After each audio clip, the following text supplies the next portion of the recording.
Welcome to Apex Classes to a digital platform. Myself Khivraj Makwana, your science educator. आज हम बात करने वाले हैं मानव तंत्र का एक और तंत्र बचा हुआ है, श्वसन तंत्र, रेस्पिरेटरी सिस्टम। रेस्पिरेशन क्या होता है और ये कैसे वर्क करता है। आप सभी ऑनलाइन आ जाएं अभी भी। नमस्कार सबको, बहुत बहुत नमस्कार आपको। तो देखें श्वसन तंत्र क्या होता है। श्वसन तंत्र के बारे में बात करने वाले हैं। रेस्पिरेटरी सिस्टम, तो ये कैसे वर्क करता है उसके बारे में अपन बात करने वाले हैं। तो अपन श्वसन तंत्र की बात करने से पहले सबसे पहले श्वसन की बात करते हैं। श्वसन क्या होता है। सामान्यतः अपन ये कहते हैं, छोटी क्लास में पढ़ के आए, कि जो वायुमंडलीय ऑक्सीजन होती है उसको ग्रहण करना और CO2 को छोड़ना क्या कहलाता है, श्वसन कहलाता है। लेकिन अपन थोड़ी साइंस के हिसाब से इसकी परिभाषा समझेंगे कि श्वसन होता क्या है। तो अपन सबसे पहले यूँ कहेंगे कि जो अपन भोजन लेते हैं या जो भी खाद्य पदार्थ लेते हैं उसके अपघटन के लिए या खाद्य पदार्थों के ऑक्सीकरण हेतु वायुमंडलीय ऑक्सीजन को आवश्यकता अनुसार क्या करना, ग्रहण करना ही क्या कहलाता है, श्वसन कहलाता है। तो जो वायुमंडलीय ऑक्सीजन होती है उसका आवश्यकता अनुसार भोजन के ऑक्सीकरण में उपयोग करना ही क्या कहलाता है, श्वसन कहलाता है। तो अपन कहेंगे कि खाद्य पदार्थ, परिभाषा में बात करेंगे खाद्य पदार्थ, जो खाद्य पदार्थ होते हैं उन खाद्य पदार्थों के बारे में बात करेंगे। खाद्य पदार्थ क्या होंगे, तो देखें खाद्य पदार्थों या फिर कोशिश करें कि उसको अपन क्या कह दें, भोजन। तो खाद्य पदार्थों या भोजन के ऑक्सीकरण हेतु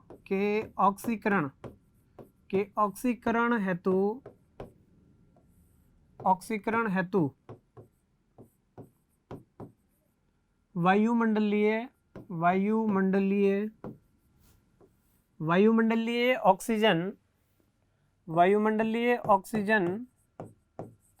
ऑक्सीजन का सूत्र होता है O2। ठीक है, कोई भी गैस के अणु क्या होते हैं, स्वतंत्र नहीं होते हैं। तो ऑक्सीजन, खाद्य पदार्थ, भोजन के ऑक्सीकरण हेतु वायुमंडलीय वायुमंडलीय जो ऑक्सीजन है उसका उपयोग करना, वायुमंडलीय ऑक्सीजन का उपयोग करना का आवश्यकता अनुसार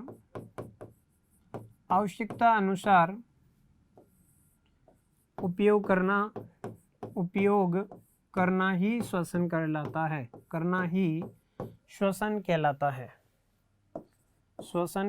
है। तो श्वसन की ये परिभाषा हुई। श्वसन किसे कहेंगे कि भोजन के या फिर कहेंगे खाद्य पदार्थों के ऑक्सीकरण हेतु वायुमंडलीय ऑक्सीजन को आवश्यकता अनुसार ग्रहण करना ही क्या कहलाता है, श्वसन कहलाता है। अपन कहें कि अब श्वसन कहाँ जरूरी है और कैसे भोजन का अपघटन होता है, इसके द्वारा किसका निर्माण होता है।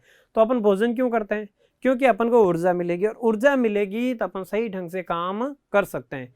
तो हमारे लिए ऑक्सीजन बहुत ही महत्वपूर्ण होती है, जिसके कारण भोजन का अपघटन होगा और उसके बाद में क्या मिलेगी, ऊर्जा का निर्माण होगा। तो अपन ये सबसे पहले तो इसकी परिभाषा लिख दी कि इसकी परिभाषा क्या होती है। फिर देखें इसके बाद में क्या होता है। अपन जैसे ये भोजन की बात करें, जैसे ये भोजन है C6H12O6, ये ग्लूकोज है जो भोजन में होता है। अब इसका क्या होगा, ऑक्सीकरण का मतलब होता है ऑक्सीजन का जुड़ना। क्या होता है, ऑक्सीजन का जुड़ना। तो इसका अपघटन हो जाएगा। तो देखें इसके साथ में हमने ये 6 अणु ऑक्सीजन के जोड़े। मैंने बताया था कि ऑक्सीजन कोई भी गैस से होती है, सिर्फ O नहीं लिखेंगे ऑक्सीजन को, O2 लिखेंगे, नाइट्रोजन है तो N2 लिखेंगे, हीलियम है तो He2 लिखेंगे। तो क्यों लिखेंगे, क्योंकि गैसों के अणु स्वतंत्र नहीं होते हैं। तो ये देखें आप, ये ऑक्सीजन ले लिया मैंने, ये ग्लूकोज का सूत्र है।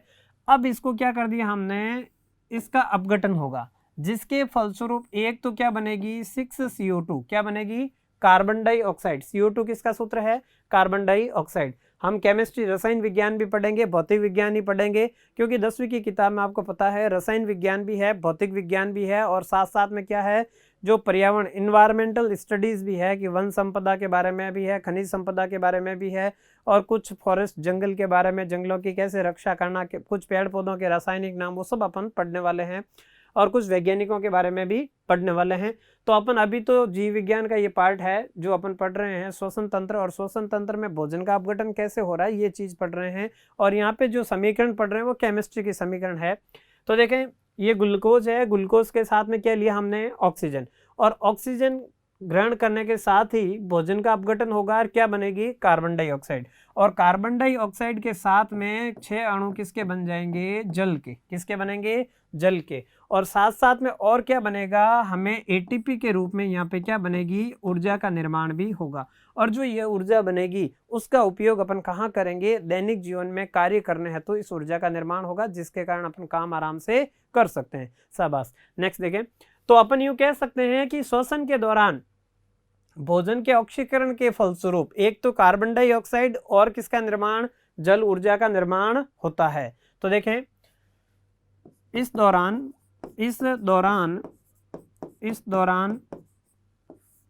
कार्बन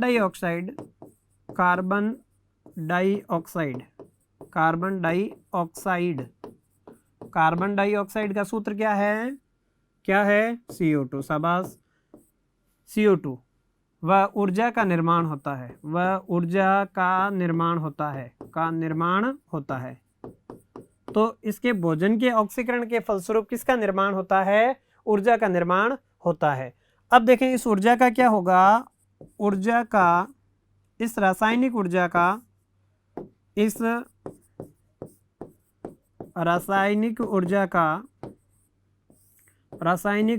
का एटीपी के रूप में, एटीपी आप पिछली क्लास में पढ़ के आए, एडिनोसिन ट्राइफॉस्फेट। क्या होता है, एडीपी होता है वो क्या होता है, एडिनोसिन डाइफॉस्फेट। और एटीपी क्या होता है, एडिनोसिन ट्राइफॉस्फेट। तो एटीपी के रूप में, एडिनोसिन ट्राइफॉस्फेट के रूप में, एटीपी के रूप में ऊर्जा का संग्रहण किया जाता है, संग्रहण कर लिया जाता है। तो ये था भाई मेनली श्वसन के बारे में कि श्वसन क्या होता है, और उसके बारे में आपने बात की कि श्वसन क्या होता है। हमने ये पढ़ा था कि खाद्य पदार्थों जो कि भोजन है, तो खाद्य पदार्थ या भोजन के ऑक्सीकरण है तो क्या करना, वायुमंडलीय ऑक्सीजन को ग्रहण करना, आवश्यकता अनुसार ग्रहण करना ही क्या कहलाता है, श्वसन कहलाता है। और हमने पढ़ा कि भोजन का ऑक्सीकरण कैसे होता है, मैंने आपको समीकरण के द्वारा बताया, जिसके फलस्वरूप हम ये नीचे वाली लाइन लिख पाते हैं कि कार्बन डाइऑक्साइड व ऊर्जा का निर्माण होता है। कार्बन डाइऑक्साइड है और ऊर्जा का निर्माण होता है। जो ये ऊर्जा होती है रासायनिक ऊर्जा होती है। इस ऊर्जा को अपन क्या करते हैं, एटीपी के रूप में क्या कर देते हैं, संग्रहण कर देते हैं, उसका स्टोरेज कर देते हैं। नेक्स्ट अपन इसी के आगे बात करने वाले हैं कि ये भोजन कैसे और पचता है और कैसे कार्य करता है। तो अपन ये बात करेंगे कि इस प्रक्रिया में CO2 जो O2 होती है उसका निर्माण होता है, और जो CO2 होती है उसको वातावरण में वापस क्या कर दिया जाता है, छोड़ दिया जाता है। इसके बारे में अपन बात करेंगे। तो नेक्स्ट अपन बात करेंगे कि श्वसन की प्रक्रिया क्या होती है, उसके बारे में बात करने वाले हैं। तो अपन ये पढ़ेंगे कि इस श्वसन की प्रक्रिया में क्या होता है। सबसे पहले ये पढ़ेंगे कि श्वसन की इस प्रक्रिया में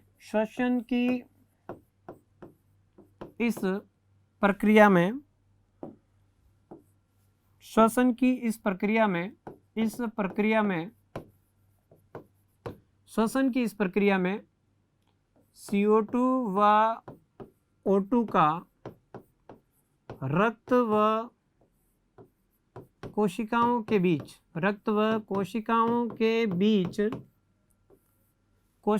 बीच क्या होता है, आदान प्रदान होता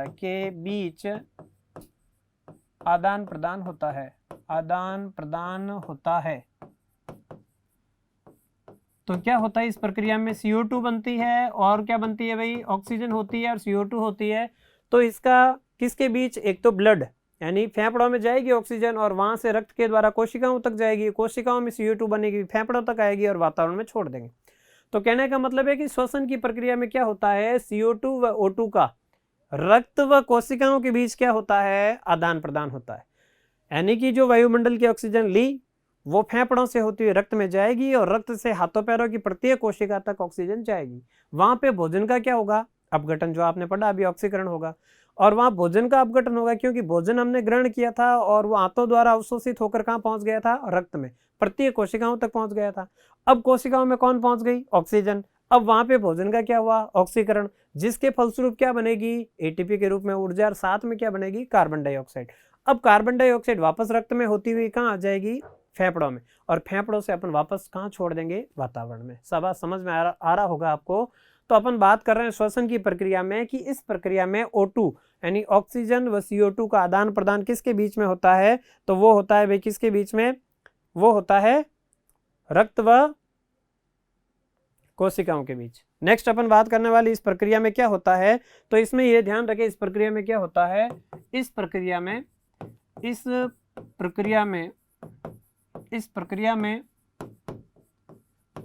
वायुमंडलीय ऑक्सीजन का सूत्र आपको पता है O2, तो ऑक्सीजन, वायुमंडलीय ऑक्सीजन को नाक को क्या कहेंगे, नासिका द्वारा ग्रहण कर कहां पे भेजा जाएगा, गले से होते हुए फेफड़ों की वायु कूपिकाएं, फेफड़ों में जो वायु कूपिकाएं होती है वहां पे भेजा जाता है। फेफड़ों में स्थित वायु कूपिकाएं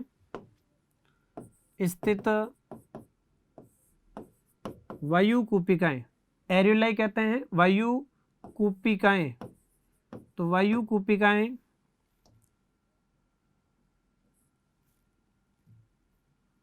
कूपिकाओं तो क्या होता है, इस प्रक्रिया में वायुमंडलीय ऑक्सीजन को नासिका द्वारा ग्रहण करके गले से होते हुए फेफड़ों में स्थित वायु कूपिकाओं तक भेजा जाता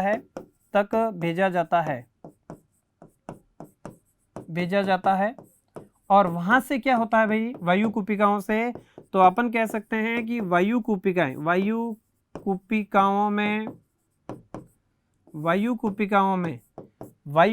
में क्या होता है, महीन विशेष प्रकार की क्या होती है, कोशिकाएं होती है। तो वायु कूपिकाओं में क्या होती है, वायु कूपिकाओं में केशिका रुधिर कोशिकाएं पाई जाती है, केशिका रुधिर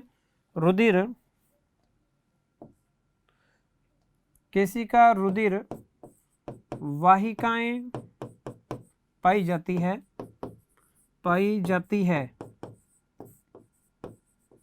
तो वायु कूपिकाओं में पहुंचता है क्या, ऑक्सीजन वातावरण, वायुमंडलीय ऑक्सीजन को ग्रहण किया, नाक से लिया, नाक से गले में गई, गले से होती हुई फेफड़ों में गई, और फेफड़ों में छोटी छोटी क्या होती है, बॉलनुमा स्ट्रक्चर होती है खूब सारी, तो उनको कहते हैं वायु कूपिकाएं। एरियोलाई तक फेफड़ों में पहुंच जाती है, लंग्स में पहुंच जाती है। फेफड़े हमारे कहाँ होते हैं, वक्ष गुहा में स्थित होते हैं। अब वायु कूपिकाओं में क्या होती है, महीन स्ट्रक्चर होती है, संरचनाएं, केशिकाएं होती है, उनका नाम होता है क्या, जो केशिका रुधिर वाहिकाएं। तो केशिका रुधिर वाहिकाओं में ये ऑक्सीजन पहुंच जाती है। अब ये केशिका रुधिर वाहिकाओं में क्या बहता है, रक्त बहता है। तो ये कहेंगे अपन कि केशिका, इन वाहिकाओं में क्या कह सकते हैं, इन वाहिकाओं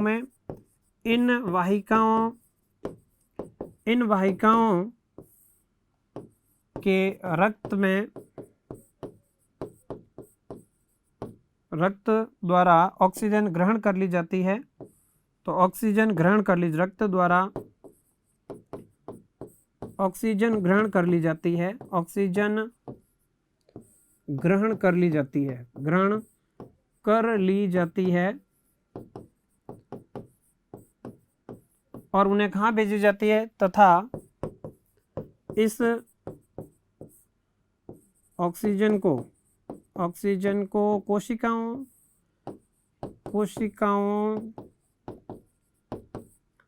तक भेजा जाता है। तो यहाँ से कोशिकाओं तक भेजा जाता है, तथा कोशिकाओं से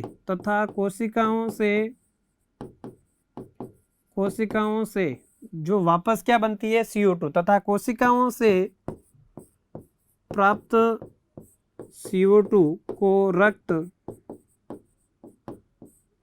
फेफड़ों की कोशिकाओं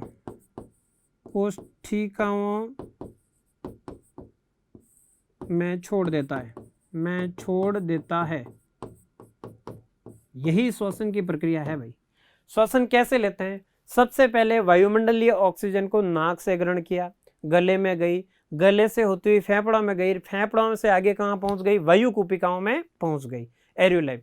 अब वायु कूपिकाओं क्या करती है? वायु कूपिकाओं में विशेष प्रकार की जो नलिकाएं होती है जिनको कहते हैं केशिका रुधिर वाहिकाएं, महीन पतली पतली जाल होती है, तो ये केशिकाएं रुधिर वाहिकाएं वहां आती है और उनमें जो रक्त बहता है उसमें ये ऑक्सीजन मिल जाती है। अब ऐसी ऑक्सीजन क्या होती है? रक्त के साथ में घूमती हुई प्रत्येक कोशिकाओं तक जाती है और वहां पे भोजन का ऑक्सीकरण होगा, जिसके फलस्वरूप उन कोशिकाओं वापस क्या बनेगी? Carbon dioxide, CO2।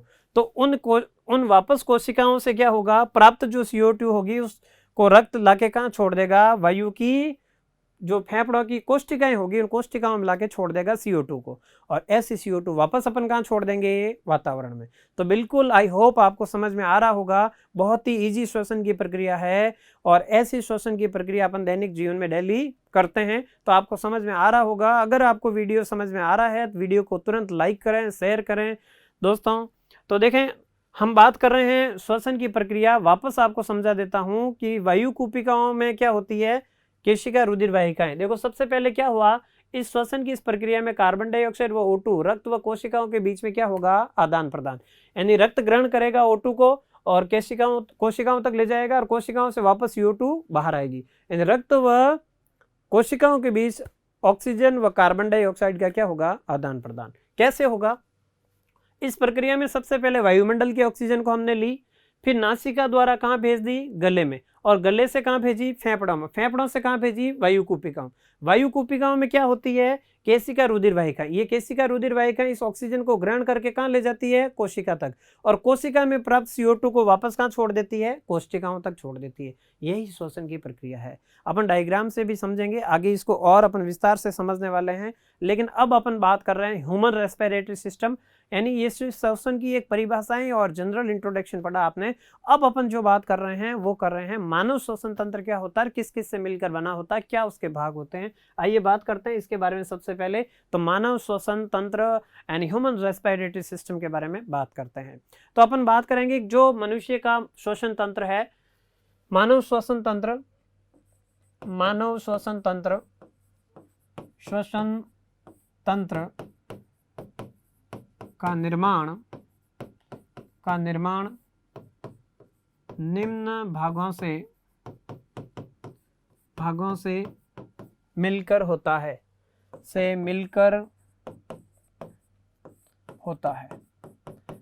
अब किस किस से मिलकर होता है? तो अपन सबसे पहले कहेंगे कि एक होता है, जैसे अपन कहेंगे कि एक होता है भाई नासिका। क्या होता है? नासिका। और नासिका से आगे वायु किस में जाएगी? नासा द्वार में। कहाँ जाएगी? नासा द्वार में। और नासा द्वार से वायु कहाँ जाएगी? तो अपन कहेंगे नासा गुहा में। नासिका से होती है नासा द्वार, नासा द्वार से अपन कहेंगे नासा गुहा, और नासा गुहा से होती हुई कहाँ जाएगी? तो आगे जाएगी भाई वो कहाँ पे? नासा ग्रसनी, नासा ग्रसनी। और इस ग्रसनी के भाग पढ़ेंगे, कंठ ग्रसनी होती है, मुख ग्रसनी होती है, अधो ग्रसनी होती है, अलग अलग होती है। तो नासा ग्रसनी में जाएगी। और नासा ग्रसनी से वायु कहाँ जाएगी? तो अपन कहेंगे कि नासा ग्रसनी से जो वायु जाएगी वो जाएगी कहाँ पे? श्वास नली में। कहाँ जाएगी? श्वास नली में। और श्वास नली से कहाँ जाएगी? तो अपन यूँ कह सकते हैं कि वो जाएगी, इसकी ब्रांचें होती जिनको कहेंगे श्वसनी में। और श्वसनी से कहाँ जाएगी? तो जाएगी श्वास नली में। कहाँ जाएगी? श्वास नली में। और श्वास नली से कहाँ जाएगी? तो अपन कहेंगे जाएगी कहाँ पे? फेफड़ों में। और फेफड़ों से कहाँ जाएगी? वो जाएगी वायु कूपिकाओं में, और वायु कूपिकाओं से कहाँ जाएगी? तो आगे अपन कह सकते हैं वो जाएगी किसमें? कोशिकाओं में।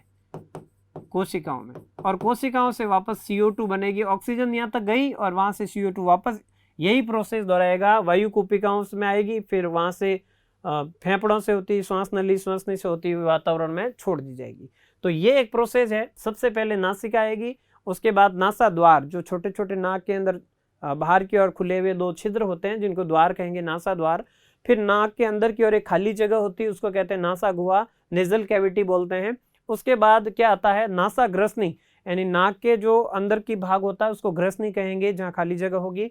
और उसके आगे क्या होगा, एक पतली ट्यूब आएगी जिसके द्वारा फेफड़ों में जाने वाली ट्यूब, जिसको अपन क्या कहेंगे, ब्रोंकियाई यानी श्वास नली कहते हैं। श्वास नली के बाद में उसकी 2 ब्रांचें हो जाएगी जिसको श्वसनी कहेंगे। श्वसनी और भागों में बढ़ जाएगी,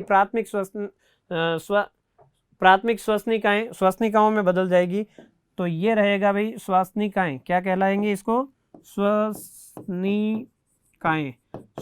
तो ये श्वसनिकाओं में बदलेगी, और ये श्वसनिकाएं प्राथमिक श्वसनिकाएं, द्वितीयक श्वसनिकाएं और तृतीयक श्वसनिकाएं अलग अलग होगी, और वो भी आगे चलकर और भागों में बढ़ जाएगी महीन, जिनको अपन सीमांत श्वसनिकाएं कहेंगे। और सीमांत श्वसनिकाएं फिर फेफड़ों का अंतिम भाग होगी, ये फेफड़े होंगे, फेफड़ों में क्या होगी, वायु कुपिकाएं। तो अपन यहाँ पे ये फेफड़ों में ही होती है सारी, तो अपन यहाँ पे ये कह सकते हैं डायरेक्ट, क्या कह सकते हैं भाई, कि जो ये श्वसनिकाएं होती है, श्वसनिकाएं ये डायरेक्ट कहाँ से जुड़ती है, वायु कुपिकाओं से। वायु कुपिकाएं किससे जुड़ी होती है, रक्त से, यानी कोशिकाओं से जुड़ी हुई होती है। तो यहाँ तक का जो ये प्रोसेस है, तो इनको अपन यहाँ तक लिख दिया।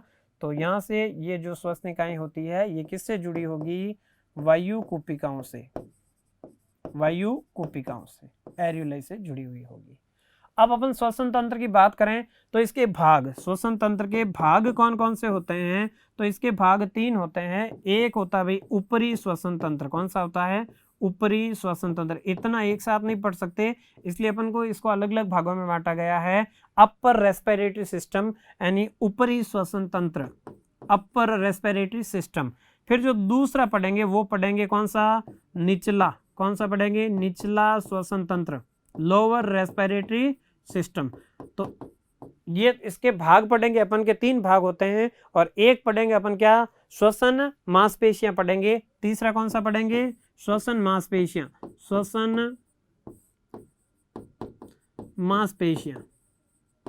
तो ये सभी भागों की बात करने वाले हैं अपन, कि ये 3 भाग होते हैं, ऊपरी श्वसन तंत्र यानी upper respiratory system, lower respiratory system, और क्या पढ़ेंगे, जो मसल्स होगी, रेस्पिरेटरी मसल्स होंगी, उसके बारे में बात करेंगे, जैसे कि डायफ्राम होता है, तो ये उनके बारे में भी अपन बात करने वाले हैं। तो ये आपको समझ में आया होगा कि मानव श्वसन तंत्र क्या होता है, इसका निर्माण इन से होता है, और मेन जो इनका निर्माण होता है उसमें ये लिखना जरूरी, ऊपरी श्वसन तंत्र, निचला श्वसन तंत्र और श्वसन मांसपेशियों से इसका निर्माण होता है। इसके बारे में अपन बात करने वाले।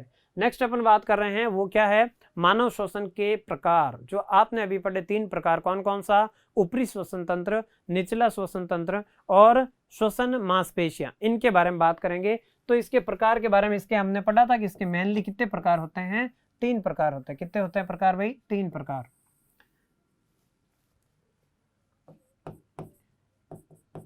इन पाठों के अलावा अपन अभी तीसरा चौथा चैप्टर भी है, उसके अलावा अपन केमिस्ट्री भी पढ़ेंगे, रसायन विज्ञान भी पढ़ेंगे, भौतिक विज्ञान का भी पोर्शन है, बहुत इजीली मज़ा आएगा पढ़ने में।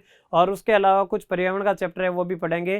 तो 10th का चैप्टर बहुत ही इजी है, और जो ये सिलेबस बहुत ही इजी है, तो आप आराम से मन लगा के पढ़िए और एंजॉय लीजिए इस वीडियो के। और आराम से आप जब भी टाइम निकले वीडियो घूमते फिरते देखते रहिए, लाइक कीजिए, दोस्तों को शेयर कीजिए आप। तो अपन बात करेंगे सबसे पहले मानव श्वसन तंत्र के प्रकार।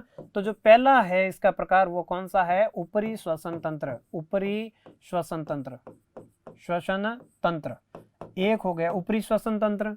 जो दूसरा इसका प्रकार है वो कौन सा है, निचला श्वसन तंत्र, निचला श्वसन तंत्र, ठीक है। और उसके बाद जो तीसरा भाग है इसका वो कौन सा है, श्वसन मांसपेशियां। क्या होता है भाई, श्वसन मांसपेशियां, श्वसन मांसपेशियां, ठीक है। इन तीनों के बारे में बात करेंगे। सबसे पहले जो देखो कौन सा है, ऊपरी श्वसन तंत्र, ऊपरी श्वसन तंत्र। जो ऊपरी श्वसन तंत्र है उसका निर्माण किस किस से होता है उसके बारे में भी बात करेंगे। तो जो ऊपरी श्वसन तंत्र है उसका जो निर्माण होता है वो किस किस से होता है, तो वो होता है भाई एक तो सबसे पहले किससे, नासिका, किससे होता है, नासिका।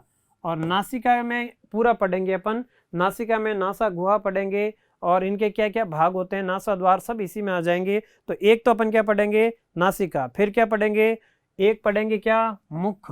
क्या पढ़ेंगे, मुख। मुख द्वारा भी सांस ले सकते हैं, तो मुख। और मुख के बाद क्या पढ़ेंगे, ग्रसनी। क्या पढ़ेंगे, नासा ग्रसनी कह सकते हैं, तो नासा ग्रसनी, या अपन ग्रसनी कह दें। नासा ग्रसनी के अलग अलग भाग पढ़ेंगे। तो नासा ग्रसनी, ठीक है, मैं इसको ग्रसनी ही लिख देता हूँ कि ये ग्रसनी वाला भाग है।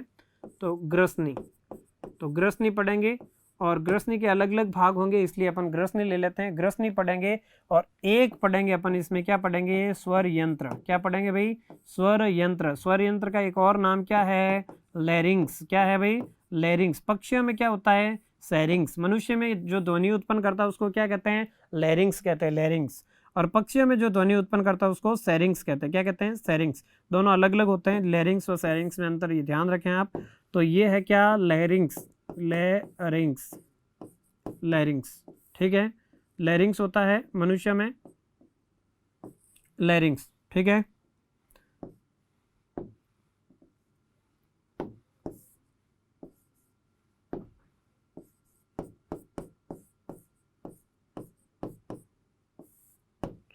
लैरिंग्स, ठीक है। तो ये ऊपरी श्वसन तंत्र का निर्माण इन चीजों से मिलकर बना होता है। किससे, एक तो नासिका, एक इससे मुख, एक क्या होता है, ग्रसनी, और क्या होता है, स्वर यंत्र, जिनको अपन क्या कहते हैं, लैरिंग्स कहते हैं। क्या कहते हैं भाई, लैरिंग्स। अब अपन और किसकी बात करने वाले हैं, तो वो बात करने वाले हैं किसकी, निचले श्वसन तंत्र की। तो जो निचला श्वसन तंत्र होता है वो किससे मिलकर बना होता है, इसके आगे वाले भाग होंगे वो किसके होंगे, निचले श्वसन तंत्र के। जो वक्ष गुहा में आ जाएगा, यानी गले से कहाँ आ जाएगा, नीचे आ जाएगा। नेक्स्ट अपन जो बात करने वाले देखें, निचला श्वसन तंत्र क्या होता है, इसके बारे में बात करने वाले हैं। तो जो निचला श्वसन तंत्र का निर्माण क्या होगा, एक होगी श्वास नली, फिर उससे आएगी क्या आगे, श्वसनिका, और श्वसनिका आगे आएगी श्वसनिकाएं, और उसके बाद में क्या आ जाएगी, फेफड़े और वायु कुपिकाएं मिलकर इसका निर्माण करती है। तो अपन कहेंगे कि इसका निर्माण किस किस से होगा, एक तो होगा भाई श्वास नली, और श्वास नली के बाद में जो निर्माण होगा उसके बाद में रहेगी श्वसनी। क्या रहेगा, श्वसनी। और श्वसनी के बाद में क्या आएगी, श्वसनिकाएं, और श्वसनिकाओं के बाद में क्या आएगा, कुपिकाएं। क्या आएगी, वायु कुपिकाएं। और इन कुपिकाओं के जो भाग होंगे वो सब किस में स्थित होंगे, फेफड़ों में। तो इनकी स्टडी करेंगे अपन इसके बाद में कि ये क्या होते हैं और कहाँ पे स्थित होते हैं, कैसे काम करेंगे। तो ये दूसरा पढ़ेंगे जब करेंगे निचला श्वसन तंत्र यानी लोअर रेस्पिरेटरी सिस्टम के बारे में बात करेंगे। नेक्स्ट क्या है, श्वसन मांसपेशियां, यानी हमारे श्वसन के लिए मांसपेशियां भी क्या होती है, जरूरी होती है। तो ये अपन कह सकते हैं कि ये कहाँ की होगी, तो ये फेफड़ा लास्ट आ गया, तो यहाँ पे लिखेंगे फेफड़ों की मांसपेशियां, फेफड़ों की मांसपेशियां,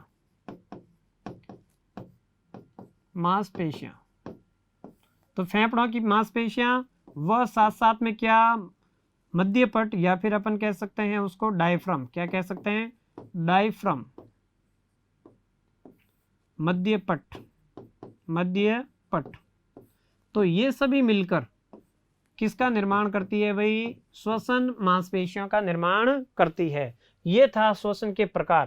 तो ये बिल्कुल आपको आना चाहिए। पहला कौन सा है, ऊपरी श्वसन तंत्र, किससे निर्माण होता है, नाक, नासिका, मुख, ग्रसनी, स्वरयंत्र, लैरिंग्स के बारे में। फिर निचला श्वसन तंत्र जिसमें क्या होगा, एक तो क्या होगा, श्वास नली, फिर क्या होगा, श्वसनी, फिर क्या होगा, श्वसनिकाएं और कुपिकाएं, और क्या होगा, फेफड़े।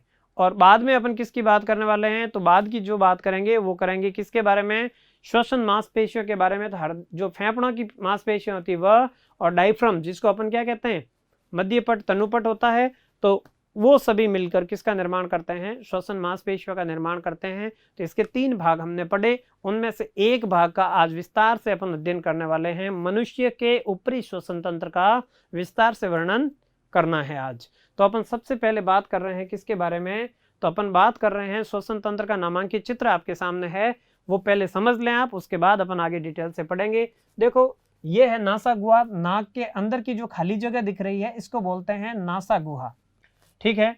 इधर से भी सांस लेते हैं, और जब कभी इमरजेंसी कंडीशन होती है मुख गुहा से भी सांस लेते हैं, मुख से भी सांस ले सकते हैं, लेकिन मुख के द्वारा ली गई जो सांस होती है वो शुद्ध नहीं होती है। सामान्यतः सभी कहाँ से सांस लेते हैं, नासा गुहा से, नाक से लेते हैं, ध्यान रखें। ये श्वसन का प्राथमिक अंग होता है, कौन, नासिका। मुख गुहा भी क्या होती है, ये भी अंग होता है, लेकिन ये श्वसन का द्वितीयक अंग माना जाता है। फिर उसके बाद में श्वास कहाँ आती है, ग्रसनी वाले भाग में। ग्रसनी के अपन प्रकार पढ़ेंगे, 3 प्रकार होते हैं, तीनों भाग पढ़ेंगे। उसके बाद में श्वास कहाँ आ जाती है, श्वास नली में, जहाँ सी आकृति के छल्ले पाए जाते हैं, जो इस प्रकार के, देखो मेरी अंगुलियों के जो इस प्रकार की अंगुलियां हैं, तो ऐसे मुड़कर ऐसी एक ट्यूब बना दी है, तो ये देखो सी आकृति के छल्ले इस प्रकार से बने होते हैं, जो इस ट्यूब को पिचकने से रोकते हैं, सिकुड़ने से रोकते हैं, ट्यूब को ऐसे कैसे खाली रखते हैं। तो इस प्रकार से हमारी, आप यहाँ गले में हाथ लगा से देख सकते हैं हल्का हल्का, तो अपन देख सकते हैं यहाँ सी आकृति के क्या पाए जाते हैं, छल्ले पाए जाते हैं, जो इस ट्यूब को पिचकने से रोकते हैं। यहाँ हड्डियां नहीं होती है, हड्डियां नहीं है यहाँ पे क्या होती है, मसल्स होती है, पेशियां होती है, हार्ड मसल्स होती है, जो इस नली को क्या करते हैं, खोल कर रखते हैं। ये नली हमेशा ही क्या रहती है, खुली रहती है, पिचकती नहीं है। तो इसको विस्तार से पढ़ेंगे, सी आकृति के क्या काम होते हैं। श्वास नली के बाद में ये 2 भागों में यहाँ से बढ़ जाएगी इस प्रकार से, और इन 2 भागों की बटी हुई संरचना को अपन क्या कहेंगे, श्वसनी कहेंगे। ये तो श्वास नली, फिर श्वसनी की, और इन श्वसनी के बाद में ये 2 भागों में और बढ़ जाती है, जिसको अपन प्राथमिक व द्वितीयक श्वसनिकाएं कहते हैं, और ये श्वसनिकाएं तृतीयक श्वसनिकाओं में बदल जाती है। उसके बाद में और छोटी छोटी नलिकाओं में विभक्त हो जाती है, जिनको अपन कहते हैं सीमांत केशिकाएं, सीमांत श्वसनिकाएं कहेंगे।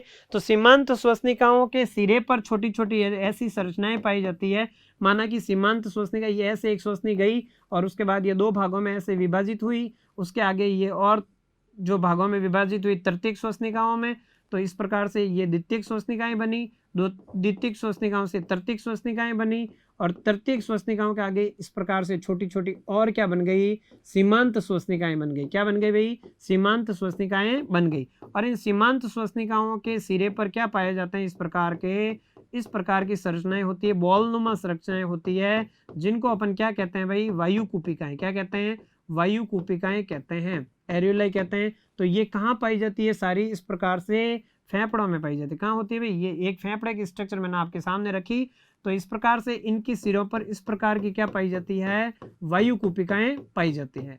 और इस वायु कूपिकाओं में क्या होती है, विशेष प्रकार की क्या होती है, रुधिर केशिकाएं, वाहिकाएं होती है, उनमें जो रक्त होता है यहाँ से ऑक्सीजन ग्रहण करके कहाँ, कोशिकाओं तक ले जाया जाता है, वहां से वापस CO2 यहाँ छोड़ दी जाती है, यहाँ से होती हुई वापस वायुमंडल में नाक द्वारा बाहर चली जाती है। इस प्रकार का एक फेफड़ा मैंने इधर से उधर ले जाया, ठीक है। और फिर देखें आप, ये वायु कूपिकाएं कभी कभी अवरुद्ध हो जाती है, जो धूम्रपान करते हैं तो उनमें ये कूपिकाएं क्या हो जाती है, उनमें धुआं जाकर भर जाता है, जिससे ब्लॉक हो जाती है, धीरे धीरे यहीं पे लंग्स कैंसर होता है, ठीक है। युवराज सिंह के भी हुआ था, क्रिकेटर के। तो आप ध्यान रखें, लंग्स कैंसर होने का ऐसे खतरे होते हैं, ये वायु कूपिकाएं धीरे धीरे अवरुद्ध हो जाती है, सांस लेने में दिक्कत होती है, जिससे अस्थमा, दमा, कई प्रकार की बीमारियां हो सकती है। तो वायु कूपिकाओं को क्या करना है, फ्रेश रखना, योगा करना चाहिए, जिसके कारण की क्या हो, उच्छ्वासन यानी प्राणायाम और ऐसे कई सारे व्यायाम होते हैं, वो करने चाहिए, जिसके कारण भी हमारे फेफड़े हेल्दी रहे, अच्छे से काम कर पाए, और मानसिक रूप से अपन हेल्दी रहें। फिर अपन बात करते हैं, देखो फेफड़े हो गए, ये फेफड़े हैं, और इनकी फेफड़ों की पालियां होती है। जो बायां फेफड़ा होता है उसकी 2 पालियां होती है, दाएं फेफड़े में 3 पालियां होती है, उसके सबके बारे में बात करने वाले हैं। जो दायां फेफड़ा होता है वो चौड़ा होता है, और बायां फेफड़ा थोड़ा लंबा होता है, इन सब के बारे में बात करेंगे। एक इसके नीचे की ओर देखो ये संरचना पाई जाती है, जिसको क्या बोलते हैं, डायफ्राम बोलते हैं, और ये क्या कहलाती है भाई, हमने पढ़ा था, मांसपेशियों में आता है ये भी, और इस फेफड़ों की भी मांसपेशियां होती है, जो श्वसन में क्या होती है, हेल्पफुल। तो इसके ऊपर वाला जो भाग है, ये वाला भाग है, ये वाला भाग तो कहलाता है ऊपरी श्वसन तंत्र, और यहाँ का जो भाग है निचला श्वसन तंत्र कहलाता है। और इसकी मांसपेशियां और तनुपट यानी ये डायफ्राम मिलकर कौन सा होता है, मांसपेशीय भाग होता है। जो तीसरा भाग पड़ा श्वसन मांसपेशियां, उसका भाग का निर्माण करता है। तो आइए अपन बात करते हैं आज आगे एक का। सबसे पहले ये वाले भाग का निर्माण करेंगे, ये क्या है, ऊपरी श्वसन तंत्र। तो अपन बात करते हैं सबसे पहले ऊपरी श्वसन तंत्र। ऊपरी श्वसन तंत्र में सबसे पहले पढ़ेंगे नासिका। नासिका के बाद में क्या पढ़ेंगे, हमने ये पढ़ा था, नासिका के बाद में क्या पढ़ेंगे, मुख गुहा यानी मुख पढ़ेंगे। तो नासिका, मुख, गुहार, ग्रसनी, ये तीनों मिलकर किसका निर्माण करते हैं, ये किसका निर्माण करते हैं, और स्वर यंत्र भी रहेगा। तो ये तीनों मिलकर किसका निर्माण करते हैं, ऊपरी श्वसन तंत्र का निर्माण करते हैं। तो सबसे पहले अपन बात करने वाले हैं किसके बारे में, जो नासिका के बारे में बात करने वाले हैं। हमने पढ़ा ऊपरी श्वसन तंत्र का निर्माण किससे होता है, तो ऊपरी श्वसन तंत्र का जो निर्माण होता है वो किससे होता है, वो होता है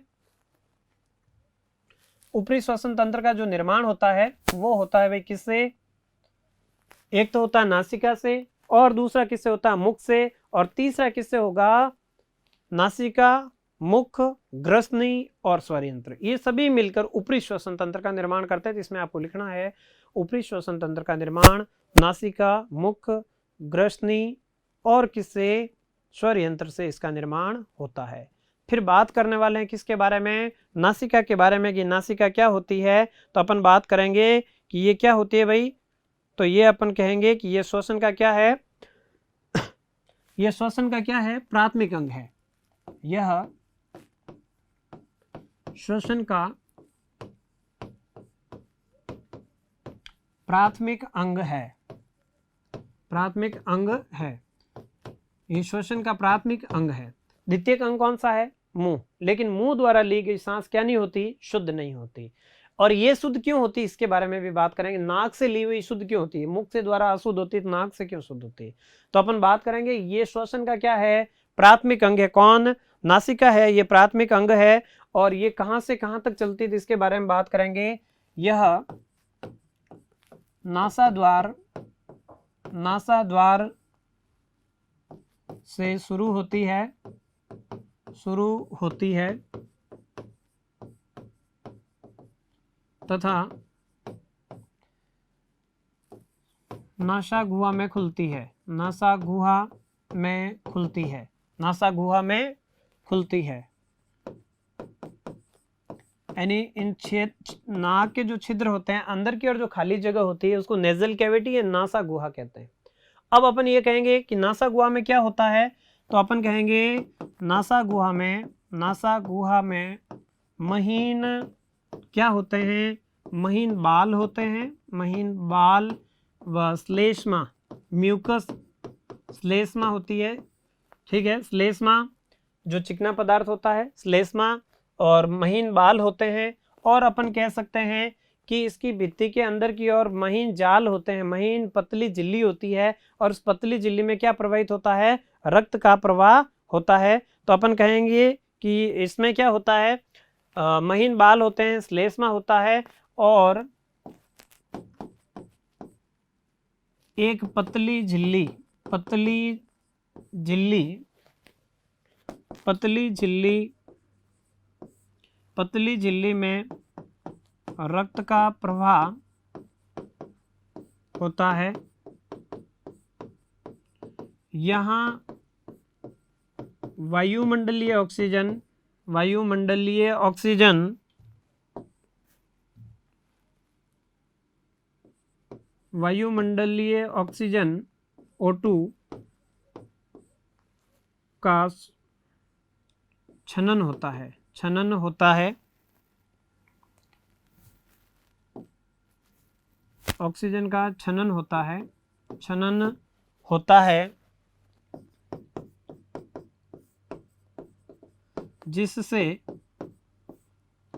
श्वास वायु में, श्वास वायु में आए, क्या आए, महीन धूल के कण, महीन धूल के कण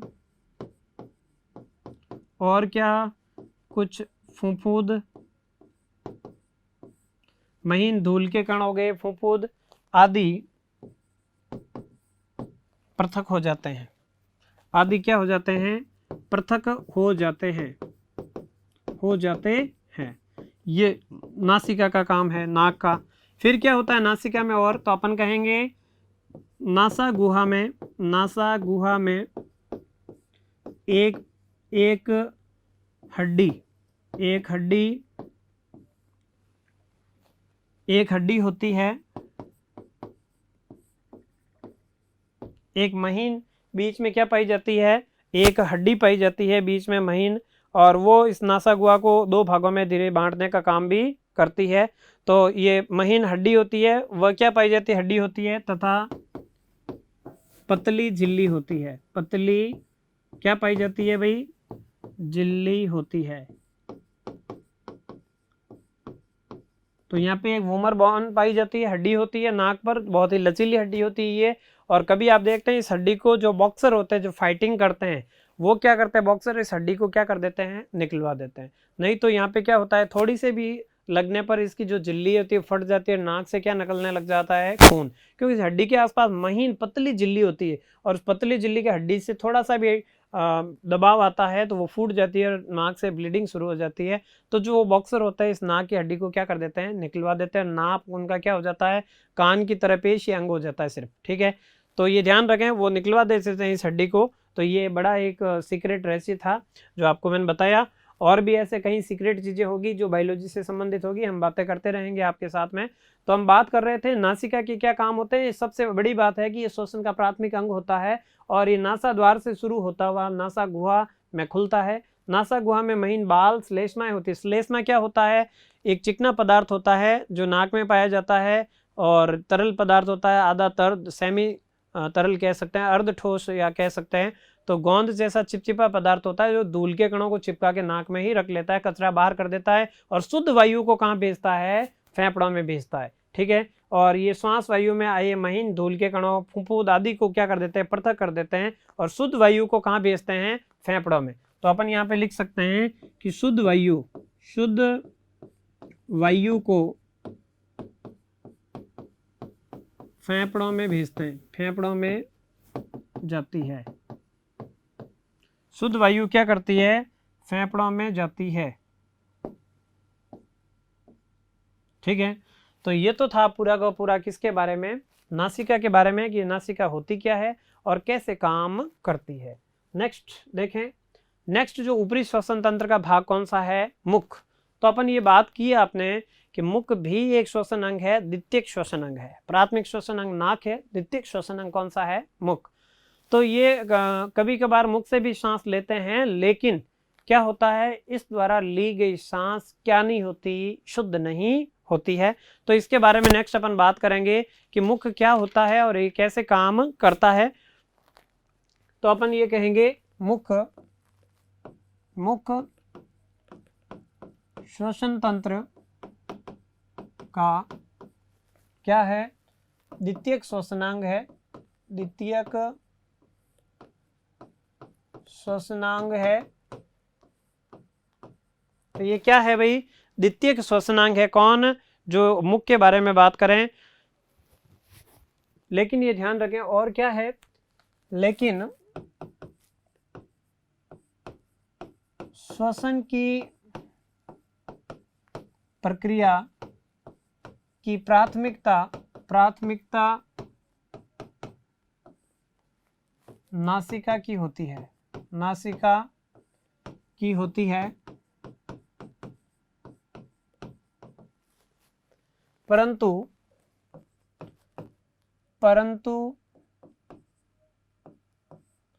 मुख द्वारा भी श्वसन कर सकते हैं, श्वसन ले सकते हैं।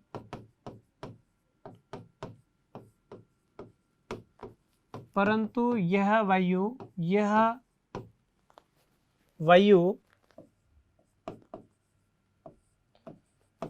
नासिका की तुलना में क्या नहीं होती, शुद्ध नहीं होती है। ये ध्यान रखें बिल्कुल आप कि जो मुख के द्वारा जो सांस ली जाती है वो नाक से ली गई वायु के द्वारा से ज्यादा शुद्ध नहीं होती। नाक से ही सांस लेनी चाहिए, नाक से द्वारा ली गई सांस शुद्ध होती है। अगर रात में मुंह खोल के सोते हैं और मुंह से वायु ले रहे हैं, अपना सांस ले रहे हैं, खराटे मार रहे हैं, तो ये ध्यान रखें उसमें कई प्रकार के जीवाणु, विषाणु, बैक्टीरिया, धूल के कण आपके कहाँ जा रहे हैं, फेफड़ों में जा रहे हैं। तो ये बहुत ही नुकसानदायक होता है, फेफड़ों में किसी प्रकार का इन्फेक्शन भी हो सकता है। तो अपन ये ध्यान रखें, मुख भी एक प्रकार का क्या है, श्वसनांग होता है। तो ये बिल्कुल ध्यान रखें। आगे मुख व ग्रसनी, यानी आपने अभी पढ़ा मुख के बारे में और क्या पढ़ा था, किसके बारे में, नाक के बारे में पढ़ा था, नासिका के बारे में। तो अभी आपने पढ़ा एक तो नासिका, और ये नासिका और मुख ये दोनों के दोनों जो ये दोनों है वो कहाँ खुलेंगे, वो आगे खुल जाएंगे कहाँ पे, तो वो ये नाक से ली हुई भाग और यहाँ से मुख द्वारा। तो ये इस प्रकार से ये दोनों यहाँ पे इस प्रकार से भाग में खुलेंगे। तो ध्यान रखें ये नाक वाला भाग होगा जहाँ दो छिद्र होंगे, इस प्रकार से आगे आएगा ये भाग। तो ये देखें आप, इस प्रकार से होगा। तो यहाँ से नाक द्वारा ली गई सांस और इधर आएगा मुख वाला भाग, तो इसके द्वारा ली गई भाग इसी प्रकार से आगे एक भाग में खुलेगा, जिसको अपन कहेंगे, क्या कहेंगे, इस वाले भाग में खुल जाएगा। और इसको अपन कहेंगे क्या भाग, ग्रसनी। इस वाले भाग को आपने क्या कहा अभी, इसको कहा था आपने नासा गुहा, ये नाक वाला भाग। ये मुख गुहा होगी जो मुख द्वारा सांस लेते हैं, दोनों यहाँ पे आएगी। इसको अपन कहेंगे ग्रसनी वाला भाग। क्या कहेंगे, ग्रसनी वाला भाग कहेंगे।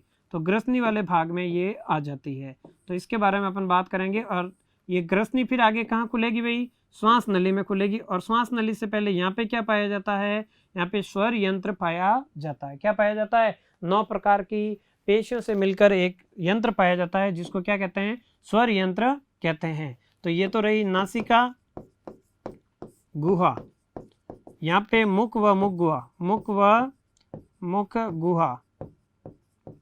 और यहाँ पे क्या था, ग्रसनी। ग्रसनी के भी भाग पढ़ेंगे कितने होते हैं। तो नेक्स्ट स्लाइड में अपन बात करने वाले हैं, देखिए किसके बारे में, ग्रसनी के बारे में। किसके बारे में बात करने वाले हैं, ग्रसनी के बारे में बात करने वाले हैं। तो ये ध्यान रखें, ये कहाँ से खुलती है, तो हमने अभी बताया था नासा गुहा होती है, ये नासा गुहा। इसके पश्च भाग में, पीछे वाले भाग में क्या पाई जाती है, नासा ग्रसनी पाई जाती है, ग्रसनी पाई जाती है। ग्रसनी के 3 भाग होते हैं। कितने भाग होते हैं, 3 भाग। कौन कौन से भाग होते हैं, तो वो भाग कौन कौन से होते हैं उसके बारे में भी अपन बात करने वाले हैं। तो देखें आप कौन कौन से भाग होंगे।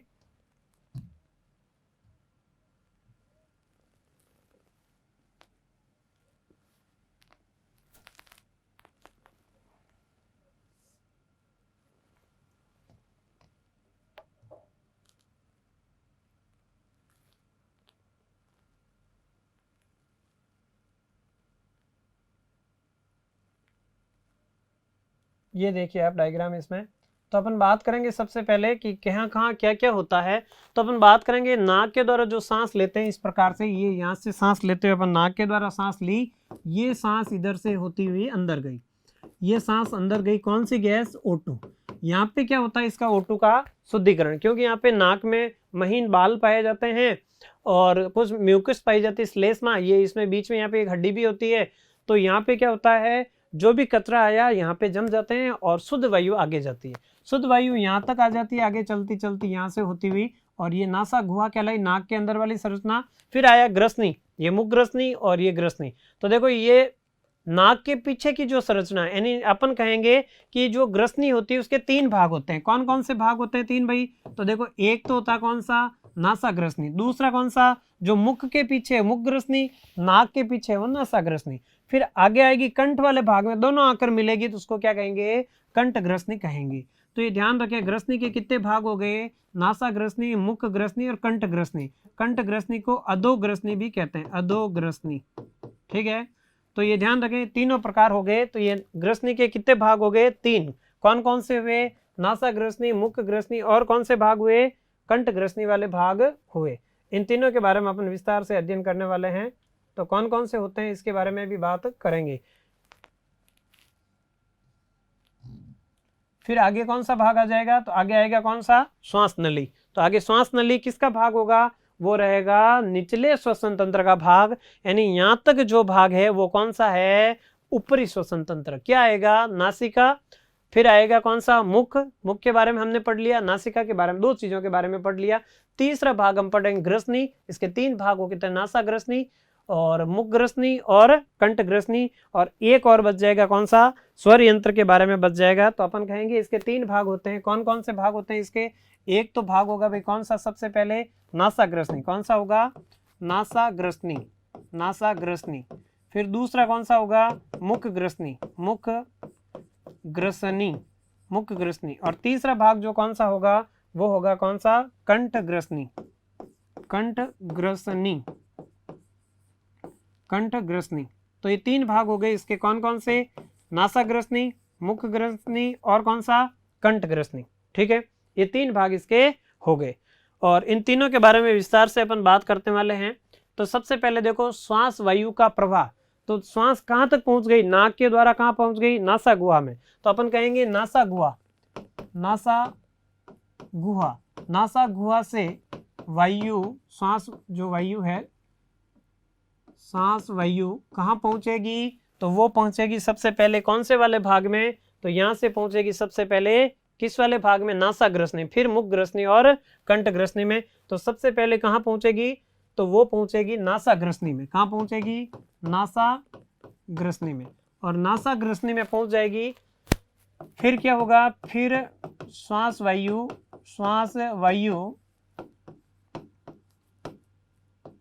नासा ग्रसनी से मुख ग्रसनी में पहुंचती है। और फिर क्या होगा? फिर जो मुख ग्रसनी होगी, मुख ग्रसनी से वायु कंठ ग्रसनी में पहुंचती है। तो यहाँ से वायु होती हुई कहाँ पहुंच गई? डायग्राम के अनुसार यहाँ से होती हुई वायु नासा ग्रसनी, मुख ग्रसनी और कंठ ग्रसनी तक पहुंच जाती है। और कंठ ग्रसनी में एक पाया जाता है लैरिंक्स यानी स्वर यंत्र पाया जाता है, उसके बारे में भी बात करेंगे। लेकिन उससे पहले एक और, यहाँ तक वायु पहुंची, वहां पे एक पेशी संरचना पाई जाती है, मसल्स नुमा संरचना होती है जिसको एपिग्लोटिस कहते हैं। घाटी ढक्कन पाया जाता है। और ये घाटी ढक्कन क्या करता है? ये करता है कि जो ये आगे ये स्वर यंत्र में प्रवेश करेगा, तो ये जो घाटी ढक्कन होता है ये एक क्या होता है? उपास्थि होती है, जो क्या करता है? आहार नाल और श्वसन नली के मध्य एक स्विच का काम करेगा। तो अपन कहेंगे यहाँ एक पेशीय संरचना क्या पाई जाती है? एपिग्लोटिस, घाटी ढक्कन, एपिग्लोटिस पाई जाती है। ये एपिग्लोटिस के बारे में पढ़े। एपिग्लोटिस क्या करता है? घाटी ढक्कन। तो ये क्या होती है भाई? ये भी एक पेशी संरचना होती है, यानी अपन कह सकते हैं कि ये एक प्रकार का क्या है? उपास्थि होती है। तो ये एक पल्लेदार उपास्थि होती है। तो ये एक पल्लेदार उपास्थि होती है जो ये तय करती है, अपन यूं कह सकते हैं कि यह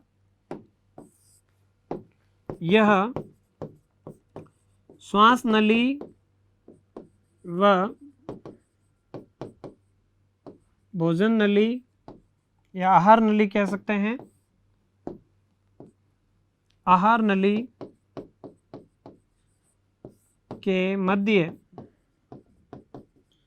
स्विच का कार्य करती है। यानी यहाँ पे कंठ वाले भाग में एक साइड में दो नलियां होती है। एक नली तो होती है कौन सी? श्वास नली। एक कौन सी होती है? भोजन नली। उनके बीच में ये पाई जाती है कौन? एपिग्लोटिस। जब माना कि भोजन आ रहा है, ये श्वास नली को ढककर रख देती है कि भाई श्वास नली में भोजन नहीं जाना चाहिए। और जब सांस ले रहे होते हैं तो ये भोजन नली को ढककर रख देती है ताकि श्वास कहाँ जाए? श्वास नली में जाए। तो ये ध्यान रखना बीच में किस तरह काम करती है? स्विच की तरह। और ये क्या तय करती है? और यह तय करती है कि भोजन आहार नली में तथा सांस वायु कहाँ जाए? श्वास नली में जाए। ये तय करती है कौन? एपिग्लोटिस या घाटी ढक्कन। इसका बहुत ही महत्वपूर्ण कार्य होता है घाटी ढक्कन का। तो ये एग्जाम की दृष्टि से काफी महत्वपूर्ण संरचना है। वह कौन सी संरचना है जो भोजन को और श्वास को दोनों को पृथक करने का काम करती है? तो वो कौन सी संरचना है? एपिग्लोटिस या घाटी ढक्कन। ये एक बनी उपास्थि होती है। तो ये ध्यान रखें। नेक्स्ट अपन बात कर रहे हैं स्वर यंत्र या लैरिंक्स। तो ये ध्यान रखें, ये क्या करती है भाई? ये कंठ ग्रसनी व श्वास नली को क्या करती है? जोड़ने का काम करती है। किसको? कंठ ग्रसनी को। और किसको? श्वास नली को। तो ये ध्यान रखें, यह कंठ ग्रसनी व श्वास नली को जोड़ने का कार्य करती है, जोड़ने का कार्य करती है। यह 9 प्रकार की पेशियों से मिलकर बनी, पेशियों से मिलकर बनी संरचना होती है, बनी संरचना होती है। 9 प्रकार की पेशियों से मिलकर बनी संरचना कौन होती है? स्वर यंत्र या लैरिंक्स होती है। और ये ध्यान रखना, इसमें बहुत ही विशेष बात है कि स्वर यंत्र में क्या पाए जाते हैं? स्वर यंत्र में स्वर रज्जु पाए जाते हैं। क्या पाए जाते हैं? वोकल कॉर्ड, स्वर रज्जु नामक संरचनाएं पाई जाती है, नामक संरचनाएं पाई जाती है, संरचनाएं पाई जाती है। तो ये स्वर यंत्र में क्या पाई जाती है? वोकल कॉर्ड यानी स्वर रज्जु नामक क्या पाई जाती है? विशेष प्रकार की क्या पाई जाती है? संरचनाएं होती है। और इसमें ये ध्यान रखना कि ये क्या होती है? सारी वोकल कॉर्ड, ये सारी की सारी क्या होती है? ये जो स्वर यंत्र में स्वर रज्जु होती है, ये क्या होती है? झिल्लियां होती है, महीन झिल्लियां होती है, जो वायु से कंपकपी उत्पन्न कर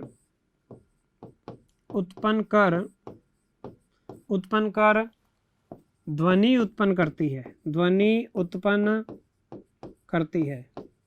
ये आपको बिल्कुल याद रखना है, अच्छा काम है इसका कि ये क्या करती है? ये सारी की सारी क्या होती है भाई? झिल्लियां होती है। और जो वायु आती है उस वायु को कंपकपी उत्पन्न करके अलग अलग साउंड उत्पन्न करती है। तो ये तीखी आवाज़, पतली आवाज़, अपन जो क्या वर्ड बोलने वाले हैं सब यहीं से तय होता है। और ये संरचना कौन होती है? स्वर यंत्र या लैरिंक्स। पक्षियों में क्या पाए जाते हैं? सैरिंक्स। मनुष्य में क्या होती है? लैरिंक्स। ये ध्यान रखें। तो ये क्या काम करती है? कंठ ग्रसनी श्वास नली को जोड़ने का काम करती है। 9 प्रकार की पेशियों से मिलकर बनी होती है। स्वर यंत्र में क्या पाया जाता है? वोकल कॉर्ड, स्वर रज्जु नामक संरचनाएं पाई जाती है। और ये ध्यान रखना कि इसमें क्या होती है? श्लेष्मा झिल्लियां पाई जाती है। क्या पाई जाती है? श्लेष्मा झिल्लियां पाई जाती है। और ये श्लेष्मा झिल्लियां होती है जो क्या करती है? वायु से कंपकपी उत्पन्न करके क्या उत्पन्न करती है? साउंड उत्पन्न करती है, ध्वनि उत्पन्न करती है। आज हमने जो पढ़ा था वो सारा का सारा क्या पढ़ा है भाई? ऊपरी श्वसन तंत्र यानी अपर रेस्पिरेटरी सिस्टम पढ़ा। नो डाउट आज आपको समझ में आया है। तो नेक्स्ट वीडियो के लिए आप सबको थैंक यू, धन्यवाद। सब्सक्राइब करें हमारा apex classes edutech YouTube channel, साथ ही बेल आइकन को क्लिक करना बिल्कुल ना भूलें ताकि आगे आने वाले सभी यूट्यूब वीडियोस की अपडेटेड नोटिफिकेशंस सबसे पहले आपको मिले। Apex classes edutech, subscribe now.